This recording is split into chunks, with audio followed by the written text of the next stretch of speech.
Guys সমস্ত salad কাটা একদম রেডি। এখানে টমেটো, শসা, পেঁয়াজ, গাজর, কাঁচা লঙ্কা, আর এখানে লেবু আর ধনেপাতা কাটা হয়েছে। তো ধনেপাতাটা আমি খাবো না, ওই জন্য আমারটাকে মানে তুলে নিয়ে তারপর আমার বরেরটা দেবে। দাও নুন দাও সামান্য। হ্যাঁ এই যে নুন দিয়ে দিচ্ছে। এরপরে লেবু দাও। আর দেবো? আর দিও না, একটু বেশি হয়ে যাবে, কারণ একদম জল জল জিনিসগুলো না, বড় লেবুটা দাও। হ্যাঁ এই যে এখন, না না হবে না। এই যে এখন লেবুর রস দিয়ে তারপরে এই স্যালাডটাকে মাখানো হবে। দেখি একদম জিভে জল চলে আসছে গাইজ, মনে হচ্ছে শুধুমাত্র বসে বসে স্যালাডটাই খাই, বিরিয়ানি আর লাগবে না।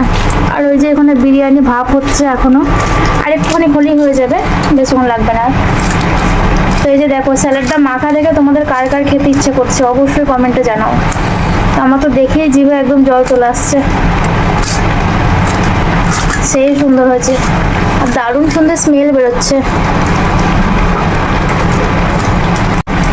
এই যে দেখো কত সুন্দর স্যালাডটা মাখা হয়েছে।